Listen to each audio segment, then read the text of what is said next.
सुना है, जन्नत के लिए रातों को उठकर तहज्जुद पढ़ते हुए भी सुना है। लेकिन रसूल पाक तो फरमा रहे हैं, रसूल पाक का सहाबी तो फरमा रहा है कि मैंने जन्नत के लिए दुकान खोली है। हजरत ये जन्नत के लिए दुकान कैसे खोली?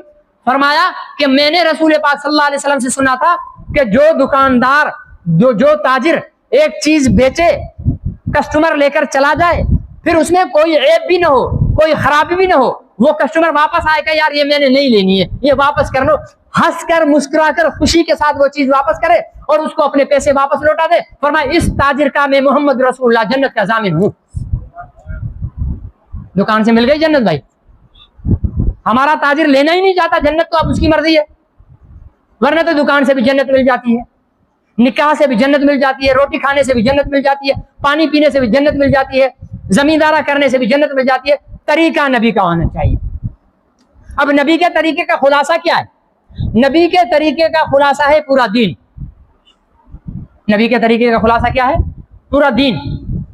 नमाज नबी का तरीका, रोजा नबी का तरीका, हज नबी का तरीका, ज़कात नबी का तरीका, जिहाद नबी का तरीका, तबलीग नबी का तरीका, वाज़ व नसीहत नबी का तरीका, तिलावत नबी का तरीका, इमामत नबी का तरीका, खुतबा नबी का तरीका, ये सारे नबी पाक सल्लल्लाहु अलैहि वसल्लम के तरीके हैं। ये सारे का नबी पाक सल्लल्लाहु अलैहि वसल्लम को एक लम्हे के लिए अपने तसव्वुर से निकाल दें और फिर हम दीन पर अमल करें, कुफ्र है। नबी पाक सल्लल्लाहु अलैहि वसल्लम के तसव्वुर को निकाल कर हम दीन पर अमल करेंगे, वो दीन नहीं है। बेशक हुक्म अल्लाह का है, फरमाया अकीमुस सलाह, नमाज पढ़ो। कैसे पढ़े? हुजूर अलैहिस्सलातु वस्सलाम ने सुबह सादिक से लेकर सूरज तुलू होने के दरमियान तक 2 रकात सुन्नत और 2 रकात फर्ज पढ़े। आपने फरमाया कि फजर की नमाज है। फिर जवाल के 10 मिनट बाद हुजूर अलैहिस्सलातु वस्सलाम ने तेज धूप में 4 रकात सुन्नत, 4 रकात फर्ज, 2 रकात सुन्नत पढ़ी। तो आपने फरमाया कि ये जुहर की नमाज है। फिर जब साए डबल हो गए, हर चीज के दुगने साए हो गए, आप सल्लल्लाहु अलैहि वसल्लम ने 4 रकात पढ़ी तो फरमाया कि ये असर की नमाज है। फिर जब सूरज गुरूब हो गया तो गुरूब होते के साथ 3 रकात पढ़ी, आपने फरमाया ये मगरिब की नमाज है। फिर जब अंधेरा छा गया आपने 4 रकात फर्ज और 3 वितर पढ़े, फरमाया कि ये इशा की नमाज है।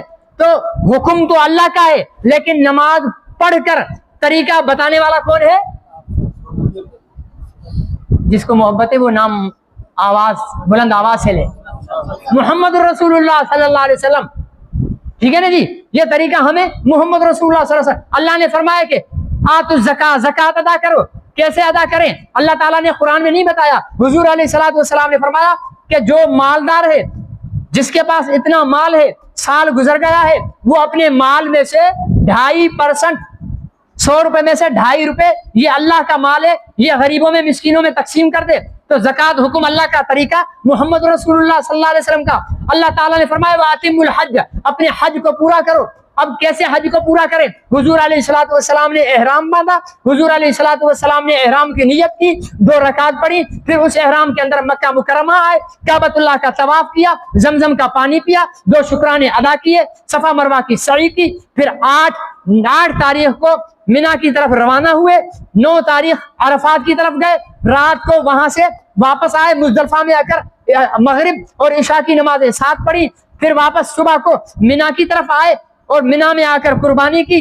कुर्बानी करने के बाद शैतानों को कंकरियां लगाई, शैतान को कंकरियां लगाने के बाद एहराम खोल दिया, फिर तवाफ ज़ियारत की। ये सारी कहानी अल्लाह ने तो हमें कुरान में नहीं बताई, हुजूर अलैहिस्सलातु वस्सलाम ने बताया कि हज इसको कहते हैं। कुरान है कितने पारे का है? 30 पारे का है, 6666 आयतें हैं, 1400 अपना जो है सूरतें हैं, 114 सूरतें हैं। ठीक है ना जी? अलहम्द से शुरू होता है, वन्नास के सीन पर कुरान पाक खत्म होता है। ये किसका कलाम है? अभी जो मैं बोल रहा हूं ये किसका कलाम है? ये मेरा कलाम है ना, आप सुन रहे हो ना, तो मेरा कलाम आप सुन रहे हो। क्या कुरान अल्लाह से आपने सुना है? बताएं, खुद सुना है अल्लाह की आवाज में? किसने बोला कि ये कलामुल्लाह है? अब बोलते जाए ना। मोहम्मद रसूलुल्लाह सल्लल्लाहु अलैहि वसल्लम ने फरमाया कि कलामुल्लाह है। अल्लाह कितने हैं भाई? पक्की बात है? देखा है? देखा नहीं है, कह रहे एक। किसने बताया? मोहम्मद रसूलुल्लाह सल्लल्लाहु अलैहि वसल्लम ने फरमाया। काबा कहाँ है? कहाँ? मक्के में है। वो 4 चौकोर जो कमरा है जिसके ऊपर काला गिलाफ है, किसने बताया? मोहम्मद रसूलुल्लाह सल्लल्लाहु अलैहि वसल्लम ने बताया। अबू बकर कौन है? पहला खलीफा है, किसने बताया? मोहम्मद रसूलुल्लाह सल्लल्लाहु अलैहि वसल्लम ने बताया। उमर कौन है? ठीक है ना जी, जिससे शैतान डरता है, किसने बताया? मोहम्मद रसूलुल्लाह सल्लल्लाहु अलैहि वसल्लम ने बताया। उस्मान कौन है? जो बाहया है, हया का पैकर है, किसने बताया? मोहम्मद रसूलुल्लाह सल्लल्लाहु अलैहि वसल्लम ने बताया। अली कौन है? जो असदुल्लाह है, शेर है, किसने बताया? मोहम्मद रसूलुल्लाह सल्लल्लाहु अलैहि वसल्लम ने बताया। फातिमा जन्नत की औरतों की सरदार है, किसने बताया? मोहम्मद रसूलुल्लाह सल्लल्लाहु अलैहि वसल्लम ने बताया। हसन और हुसैन जन्नत के जवानों के सरदार है, किसने बताया? मोहम्मद रसूलुल्लाह सल्लल्लाहु अलैहि वसल्लम ने बताया। आप यहां पर जूते उतार कर बैठे हो, क्यों? किसका घर है ये? अल्लाह का घर है। और ये हमें किसने बताया कि जिसमें नमाज पढ़ते हैं वो अल्लाह का घर है? मोहम्मद रसूलुल्लाह सल्लल्लाहु अलैहि वसल्लम। आप बादशाह की दरबार में चले जाओगे, इससे ज्यादा पत्थर कीमती लगे हुए होंगे, उसमें भी चप्पल पहन कर जाओगे। ये तो फिर भी मार्बल लगा हुआ है, कच्ची मस्जिद होगी, ईंटों का फर्श होगा, ठीक है ना जी, मेले कुचला फर्श होगा, उसके बावजूद चप्पल उतार कर एहतराम के साथ वहां पर आओगे, क्योंकि मोहम्मद रसूलुल्लाह सल्लल्लाहु अलैहि वसल्लम ने बताया कि मस्जिद का एहतराम करना है।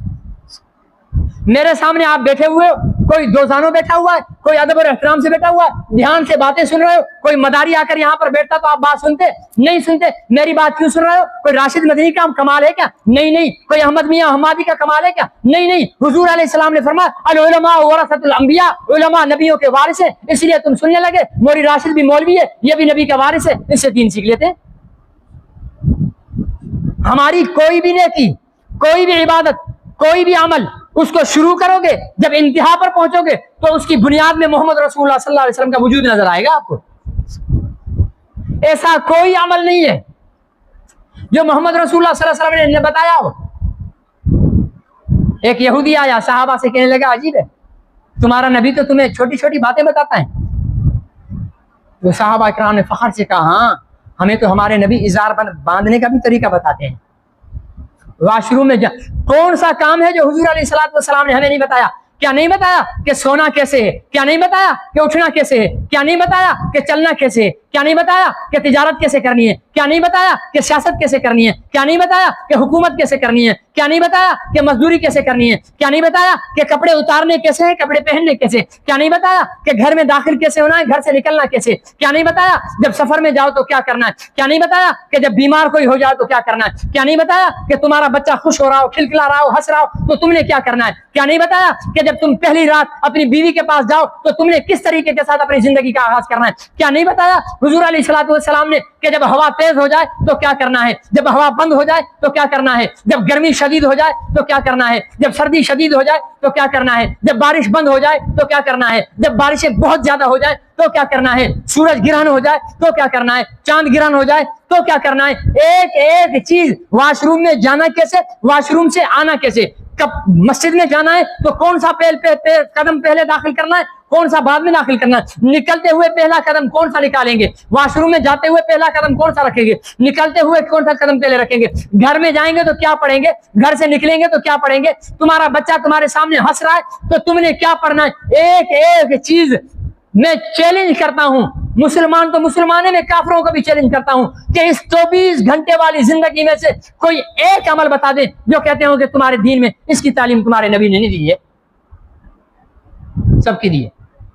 वो अलग बात है कि हम निकम्मे हैं, ठीक है ना, हम खसीस और कमी लोग हैं कि हम उस पर अमल नहीं कर रहे, लेकिन बताने वाली सरकार ने सब कुछ बता दिया है। जैसे वो बाप जिसका कोई और वाली वारिस न हो, जिसकी औलाद का, जिसे पता हो कि मेरा कोई भाई भी नहीं, मेरी कोई बहन भी नहीं, ये मेरे बच्चे हैं, ये भी यतीम है, बीवी फौत हो चुकी है, बच्चे भी छोटे हैं, मैं भी सकरात में पड़ा हुआ हूं, अब इनको सारी दुनिया की ऊंच नीच बताता जाऊं। बेटा किसी से लड़ना मत, बेटा किसी से तेज लहजे में बात नहीं करना, बेटा अकड़ कर नहीं चलना, बेटा सोना टाइम पर, बेटा रात को घर देर से नहीं जाना।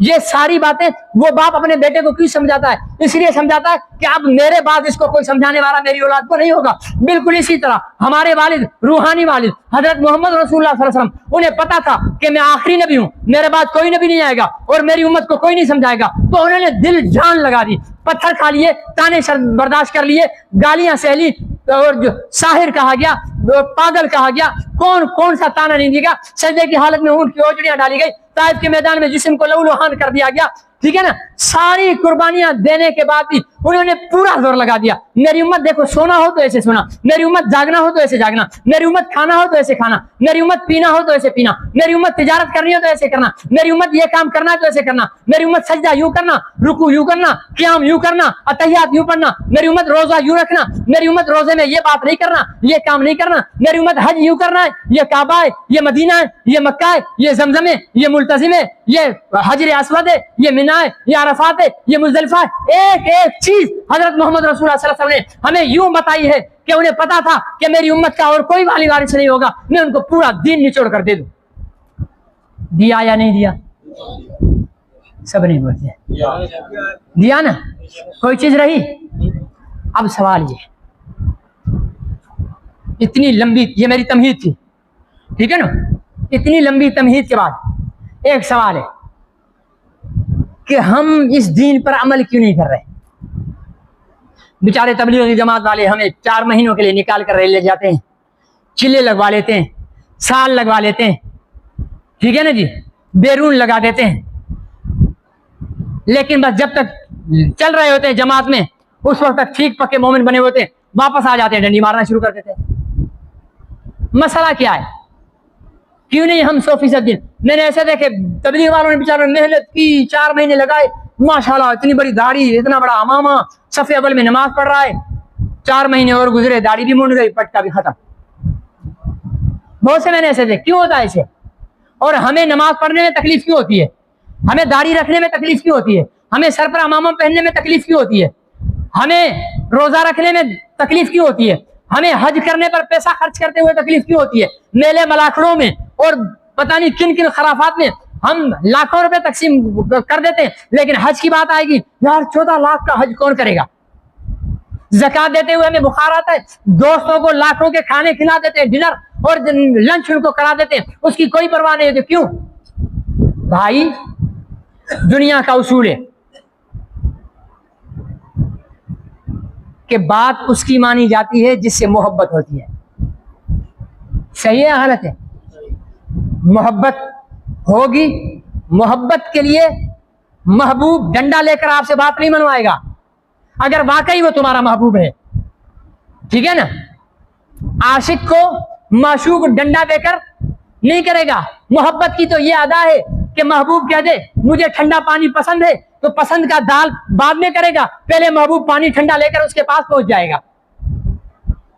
मोहब्बत का उसूल तो यह है कि मुझे नींद पसंद है, उससे पहले बिस्तरा लग जाएगा।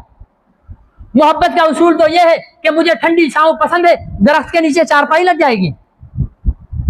मोहब्बत का उसूल तो यह है कि मुझे फलाना खाना पसंद है तो मेरी पसंद भी वही बन जाएगी, मुझे फलाना लिबास पसंद है तो मेरा लिबास भी वही बन जाएगा। महबूब नहीं बोलता कि जैसे कपड़े मैंने पहने वैसे तू पहन, जैसी घड़ी मेरे हाथ में वैसी घड़ी तेरी होनी चाहिए, जैसे जूते मेरे वैसे जूते तेरे होने चाहिए। नहीं नहीं, खुद मोहब्बत मजबूर कर देती है कि जो तेरे महबूब का लिबास है तेरा भी वो होना चाहिए, जो तेरे महबूब के जूते तेरे भी वैसे जूते हो, तेरे महबूब के हाथ में जो घड़ी है तेरी भी वैसी होनी चाहिए, तेरे महबूब के आंखों पर जो चश्मा है तेरा भी वैसा चश्मा होना चाहिए। तेरा महबूब बिरयानी खाता है तू भी बिरयानी खा, तेरा महबूब पानखोर है तू भी पानखोर बन जा, तेरा महबूब निस्वारखोर है तू भी निस्वारखोर बन जा, तेरा महबूब चर्सी है तू भी चर्सी बन जा। ये सारे काम तो मोहब्बत कराती है। और यही मोहब्बत हमें मोहम्मद रसूलुल्लाह सल्लल्लाहु अलैहि वसल्लम से नहीं रही है। बात बड़ी तकलीफ दे, है बात बड़ी तकलीफ दे, लेकिन है हकीकत, है हकीकत।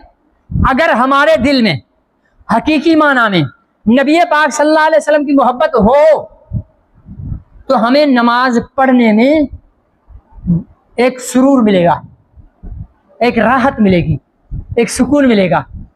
हमारी जो नमाज होती है हाथ यहाँ पर बांधे हुए हिसाब दुकान का चल रहा होता है, ठीक है ना। वो एक मस्जिद कमेटी के सदर साहब की इमाम साहब से हो गई लड़ाई, असर की नमाज पढ़ाई थी, 4 रकातें पढ़ाई थी। सदर साहब ने कह दिया मौलवी साहब 3 रकातें पढ़ाई हैं। इमाम साहब ने बाकी नमाजियों से पूछा भाई कितनी पढ़ाई है? सबने कहा जी 4 पढ़ाई हैं, 4 पढ़ाई हैं। दुआ करा ली, मौलवी साहब ने सदर साहब को बुला लिया, हुजूर आपने की 3 की आवाज लगाई है। तो कहने लगा कि मेरी 4 दुकानें हैं, असर की नमाज में पहली रकात में 1 दुकान का, दूसरी में दूसरी का, तीसरी में तीसरी का, चौथी रकात में चौथी दुकान का हिसाब करता हूँ। आज मैंने 3 दुकानों का हिसाब किया, आपने सलाम कर दिया, मैंने समझा 3 पढ़ी। हमारी नमाजों की हालत हुई है। क्यों है ये? दिल में मोहब्बत रसूल नहीं है, और मोहब्बत रसूल ईमान की बुनियाद है। मोहब्बत रसूल ईमान की बुनियाद है, और ईमान अमल की बुनियाद है। अल्लाह ताला ने अमल का बाद में हुक्म दिया है। पहले फरमाया फल्लदीना आमनू बिही, ईमान लाओ उस नबी पर, वअज़्ज़रूहु, और उसकी इज्जत और तौक़ीर करो उस नबी की, वनसरूहु, और उस नबी की मदद करो। ये 3 काम जब कर चुको, फत्तबउन नूर अल्लज़ी उनज़िला माहू, फिर मोहम्मद के लाए हुए दीन पर, फिर उस पर नाज़िल शुदा कुरान पर अमल करो। नबी पाक की इज्जत नहीं की, नबी पाक से मोहब्बत नहीं की, नबी पाक की मदद नहीं की, और डायरेक्ट हो गए दीन पर चलने। अल्लाह को यह दीन कबूल नहीं है। और मैं बगैर उसके नहीं कह रहा। आप शहर क्या, मुल्क क्या, दुनिया के किसी आलिम से पूछ लेना, मेरी बात का रद्द करवा देना दलील के साथ। मैं दलील देता हूं। मैंने कहा है कि मोहब्बत रसूल के बगैर कोई अमल कबूल नहीं है। हुजूर अलैहिस्सलातु वस्सलाम के पास मदीना मुनव्वरा में एक शख्स है जिसका नाम है अब्दुल्लाह इब्न उबई इब्न सलूल, मदीना के रहने वाला। जब हुजूर मदीना में तशरीफ लाए हिजरत करके, तो बड़े बड़े सहाबा आ गए, अबू ज़र गफ़ारी आ गए, फलाने आ गए, फलाने आ गए, हाथ रख लिया, या रसूलल्लाह हम बैत करते हैं, अशहदु अल्ला इलाहा इल्लल्लाह व अन्नका रसूलुल्लाह, अल्लाह के सिवा कोई इबादत के लायक नहीं, आप अल्लाह के रसूल हैं। एक आया, दूसरा आया, तीसरा आया, अब्दुल्लाह इब्न उबई इब्न सलूल भी आ गया, या रसूलल्लाह अल्लाह के सिवा कोई इबादत के लायक नहीं और आप अल्लाह के रसूल हैं। आपके पीछे नमाज पढ़ता था, रोजे रखे, जिहाद में गया। हुजूर अलैहिस्सलाम मिंबर पर बैठते थे, बराबर में खड़ा हो जाता था, लोग कहता था लोगों इनकी बात को सुनो और इनकी बात पर अमल करो, ये अल्लाह के सच्चे रसूल हैं। जब मर गया, हुजूर अलैहिस्सलाम ने अपनी चादर मुबारक उसको कफन में दी। एक रिवायत में आता है आपकी अपनी कमीज मुबारक उसको कफन में दी। भाई हुजूर अलैहिस्सलाम की कमीज को लगी हुई मट्टी का जर्रा भी अगर हमारे कफन में आ जाए, हमारे तो बेड़े पार है, ठीक है ना। लेकिन वहां पूरी कमीज मिल गई कफन में। फिर हुजूर अलैहिस्सलाम ने खुद कब्र में उतारा, हुजूर अलैहिस्सलाम ने खुद जनाजा पढ़ाया, फिर कब्र में उतारा, दफन किया, फिर अल्लाह से दुआ की, अल्लाह इसकी मग़फ़िरत फरमा। जानते हो अल्लाह ने क्या जवाब दिया? हुजूर अलैहिस्सलाम की कभी कोई बात अल्लाह ने रद्द नहीं की, कभी। एक सहाबी आया, हुजूर खुतबा दे रहे हैं, या रसूलल्लाह मुफलिसी हो गई, कात साली हो गई, बकरियों को, जानवरों को खाने के लिए चारा नहीं है, पीने के लिए पानी नहीं है। हुजूर अलैहिस्सलाम ने रहमत के हाथ उठाए, अल्लाहुम्मा अस्क़िना गैसन मुग़ीसन मुरियन नाफ़िअन गैर ज़ारिन आजिलन गैर आजिल। हुजूर ने हाथ नीचे बाद में किए, बादल पहले आ गए, बारिश बरस गई। पूरा हफ्ता बरसती रही। अगले जुमे पर फिर वो सहाबी आए, या रसूलल्लाह अब तो हमारे जानवरों का जो चारा भीग गया, लकड़ियां जलाने के लिए थी वो भीग गई, अब तो हमारे घर गिरने लगे। हुजूर अलैहिस्सलाम ने खड़े खड़े वहीं पर फरमाया, अल्लाहुम्मा ला अलैना हवा अलैना, या अल्लाह हमारे ऊपर नहीं हो, गिरदो नवा में पहाड़ों पर बारिश को बरसा दे। यूं उंगली करते गए, बादल फटते गए और बारिश किनारों पर चली गई। जिनकी इतनी बात को रखें अल्लाह, उनकी बात को कभी गलत न करें अल्लाह, वही हाथ उठाए, या अल्लाह इसकी मग़फ़िरत फरमा दे। जनाजा मैंने पढ़ाए, मैंने कमीज कफन में दिए, मैंने दफन किया है, अब दुआ कर रहा हूँ इसकी मग़फ़िरत कर दे। अल्लाह रब्बुल इज़्ज़त ने कुरान में आयत नाज़िल फरमाई, मेरे महबूब आपने एक दफा दुआ की है, अगर 70 मरतबा भी इसके लिए मग़फ़िरत की दुआ करोगे मैं इसको माफ नहीं करूंगा। क्या था? दाढ़ी थी उसको, सर पे अमामा भी था उसको, नमाजी भी था वो, रोजे भी रखता था वो, जिहाद में भी जाता था वो, हर नेकी करता था। फिर क्या हुआ? आज उसकी नमाज ने उसे नहीं बचाया, आज उसकी दाढ़ी ने उसे नहीं बचाया, आज उसके हज ने उसे नहीं बचाया, जिहाद ने नहीं बचाया। क्यों? इसलिए कि उसके दिल में रसूल पाक की मोहब्बत नहीं थी। वो हुजूर अलैहिस्सलाम पर कलमा तो पढ़ लिया था, लेकिन दिल में बोझ रखता था, साजिशें करता था, लोगों को हुजूर अलैहिस्सलाम के खिलाफ पीठ पीछे वरहलाता था, सामने या रसूलल्लाह, बड़ा एहतराम, इज्जत, और पीठ पीछे लोगों को वरगला था। मतलब ये हुआ कि अगर रसूल पाक की दिल में मोहब्बत नहीं है तो अल्लाह को न नमाज कबूल, न रोज़ा कबूल, न हज कबूल, न ज़कात कबूल। और जब मोहब्बत होगी तो पूरा दीन आसान हो जाएगा। ठीक है जी। अब आओ बात पर। मोहब्बत के तकाजे दो। एक मोहब्बत का तकाजा महबूब की कही हुई बात अमल, ठीक है ना, वो तो आ गया दीन। दूसरा मोहब्बत का तकाजा है महबूब का महबूब, महबूब और महबूब का दुश्मन। सब नहीं बोलते। महबूब का दुश्मन दुश्मन है, महबूब का महबूब महबूब है। महबूब का महबूब अबू बकर हमारा महबूब, उमर हमारा महबूब, उस्मान हमारा महबूब, अली हमारा महबूब, तलहा हमारा महबूब, अब्दुर्रहमान इब्न औफ हमारा महबूब, अबू ज़र गफ़ारी हमारा महबूब, हर एक सहाबी हमारा महबूब, क्योंकि वो महबूब के महबूब हैं। हुजूर अलैहिस्सलातु वस्सलाम के प्यारे हमारे प्यारे। लेकिन हुजूर अलैहिस्सलाम के दुश्मन हमारे कहने की हद तक नहीं होने चाहिए। सहाबा इकराम, हुदैबिया का मकाम है, हुदैबिया का मकाम है, सुलह हो रही है। उर्वा बिन मसूद सक़फ़ी मुशरिकीन मक्का की तरफ से आए हैं, हुजूर अलैहिस्सलातु वस्सलाम से बात कर रहे थे। हुजूर अलैहिस्सलाम की तालीम पर, हुजूर अलैहिस्सलाम की तरबियत पर उसने ताना दिया। अबू बकर खड़े हुए थे, उसने कहा कि ए मोहम्मद सल्लल्लाहु अलैहि वसल्लम, अगर हम तमाम अरब के लोग, अगर आप चाहें कि सारे अरब के लोगों को मिटा दें तो आप नहीं मिटा सकते, लेकिन अगर हम सारे अरब मिलकर आप पर हमला करें, तो सहाबा की तरफ इशारा करके कहा ये इतने चंगे मुर्स नहीं है कि ये तुम्हारा साथ देंगे। यानी हुजूर अलैहिस्सलाम की तरबियत पर अबू बकर खड़े हुए थे, उन्होंने फौरन जोश में आ गए। मेरे महबूब की तरबियत पर तंज करते हो? बिबज़र लात, जा लात बुत पेशाब की, लात बुत की पेशाबगाह चाट। और लात बुत औरत का था। अब अगर इसको मैं खालिस उर्दू में तर्जमा कर दूंगा तो सबके वजू टूट जाएंगे। ठीक है ना जी। उसने क्या कहा? बिबज़र लात, जा लात बुत की पेशाबगाह चाट। बदबख्त, तू हमारे नबी के बारे में ऐसे कह रहा? अबू बकर को यह गवारा नहीं था कि कोई मेरे नबी पर तनकीद करे।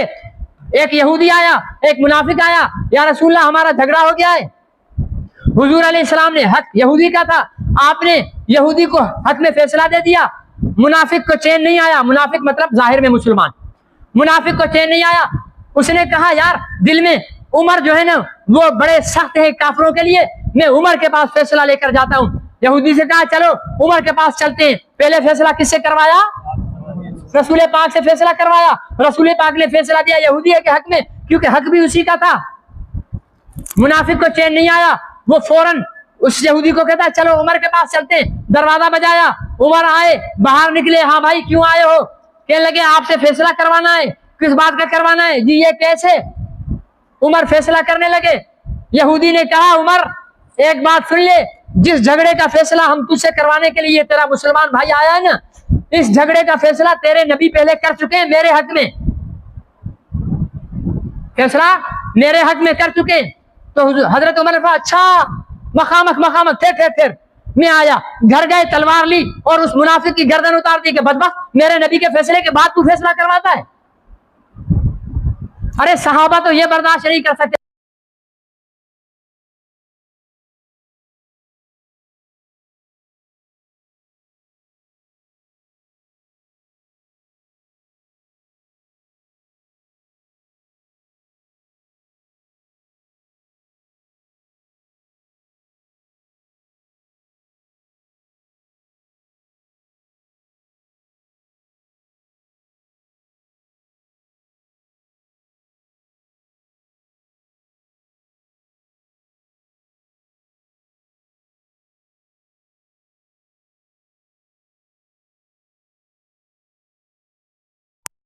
मुर्दाबाद कहते हैं और अपने अपने घरों को चले जाते हैं, खाना खाते हैं और पानी पीते हैं और बीवियों के साथ मसरूफ हो जाते हैं, बच्चों के साथ खेलने लग जाते हैं, हुजूर अलैहिस्सलाम को भूल जाते हैं।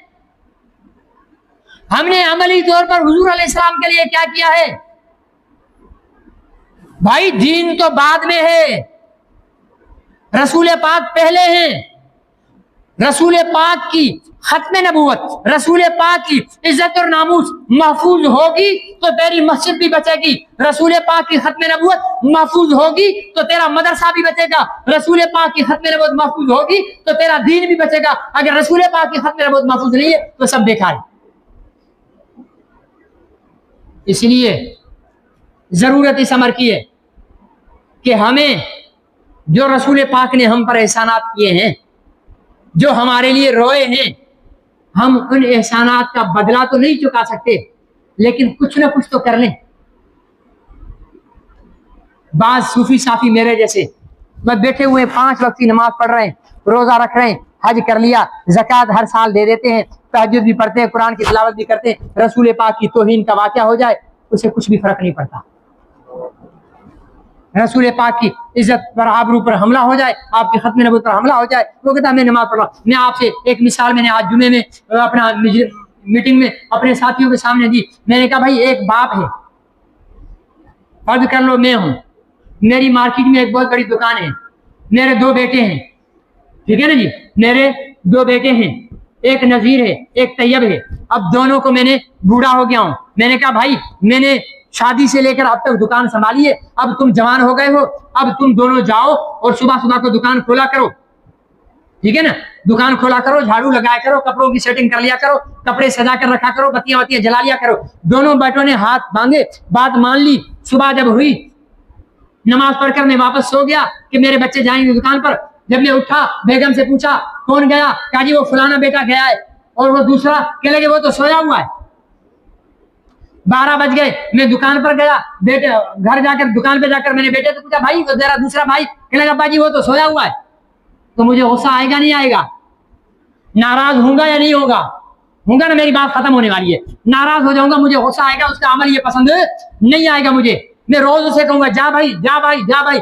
फिर एक वक्त ऐसा आया कि मेरे दोनों बेटे दुकान पर बैठे हुए थे, मेरा फरमाबरदार बेटा भी बैठा हुआ था, मेरा नाफरमान बेटा भी बैठा हुआ था।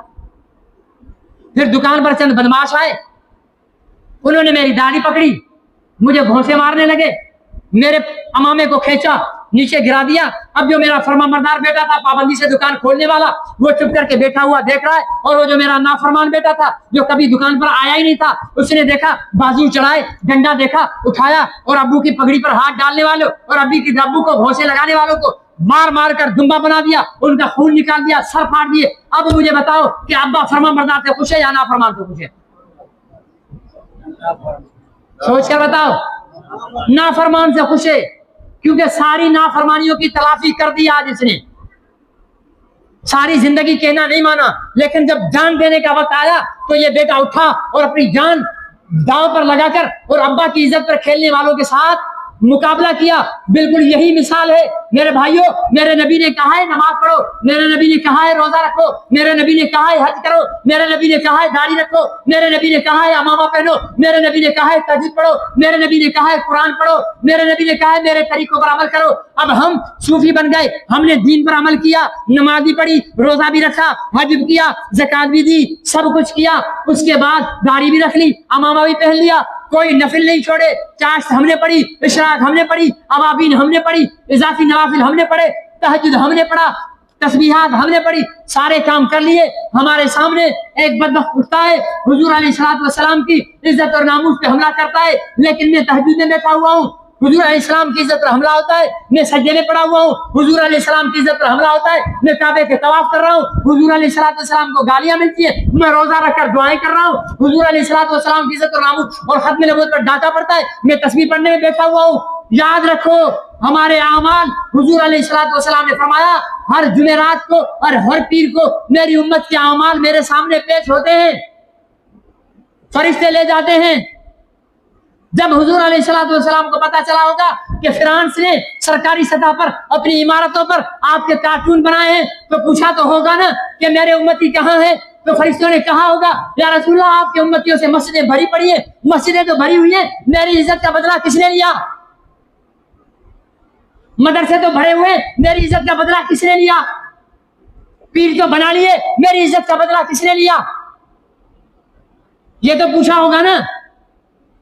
और फिर जिसने इज्जत का बदला लिया होगा, कल कयामत के दिन नमाज पढ़ने वाले से इतने हुजूर खुश नहीं होंगे जितना आपकी इज्जत और नामूस पर कुर्बानी देने वाले से खुश होंगे।